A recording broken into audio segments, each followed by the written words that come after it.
It's Friday, I'm thirsty, and I want something kind of cool and unique and different. So I heard about this really popular place, and I'm gonna go check it out. Let's go.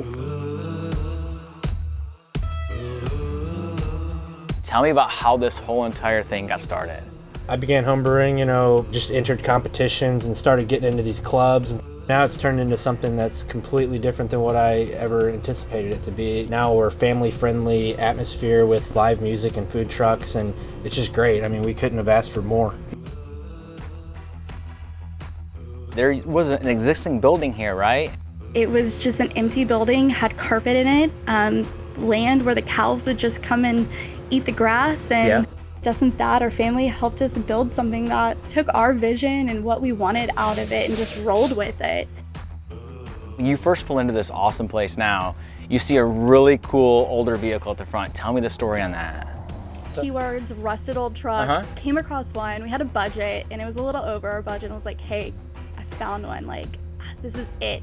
It's half Ford, half Chevy, so it, pleases both ends. Anybody that comes in here is gonna see all the awesome flavors. I know it rotates, there's different flavors and stuff like that, but where do those ideas come from? She's taken on a lot more of the brewing responsibilities and cellar work and things like that, so she comes up with a lot of them herself, but the original recipes and most of the original, beers were my idea, and ones that I had homebrewed or won competitions with, and we've taken those and kind of they've evolved or made them better, I guess as you will. This brewery wanted to work for a place that you have to visit. Tell me about that. Yeah, so destination brewing, it's a thing.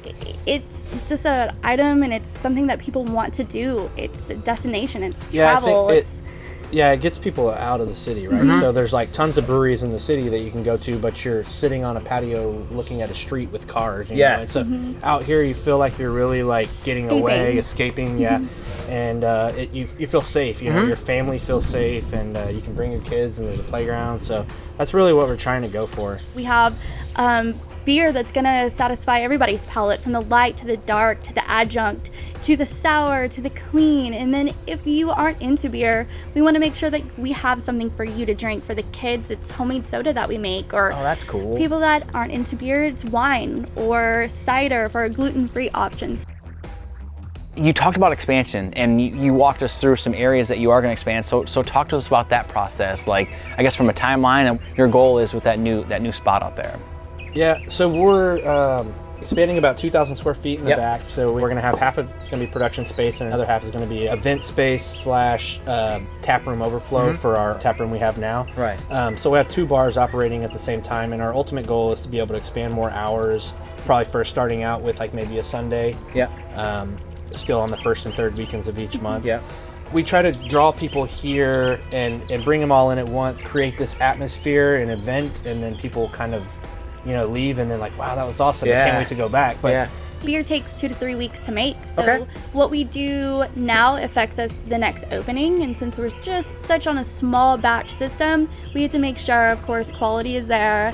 Our first goal is to make sure we're satisfying Lavernia, Adkins, Floresville first, and then if we have any left over, it can go to San Antonio. One super cool thing I saw on the inside is the ability to can beer, right? And so people can take it and then go with that. So tell me about that. It's kind of a way, I guess, for somebody to experience our products away from here. So they might send it to their buddy in New York or whatever, and they'll get to try our product. What does this look like 5 years from now? We just want to take it into baby steps and grow organically. We're not trying to be this massive brewery. We're not trying to be the next Shiner, the next Freetail. We just want to be able to satify our community and make great beer and still be family friendly and still have this kind of control of quality. Well, it's working. You guys have a great product here, and thanks for having us. I appreciate your time. Yeah, thank you. Absolutely. Yeah, thank you. Cheers. Wow, Cactus Land Brewery. I'm loaded up. You guys need to come check them out. Thanks for watching, and we'll see you next time.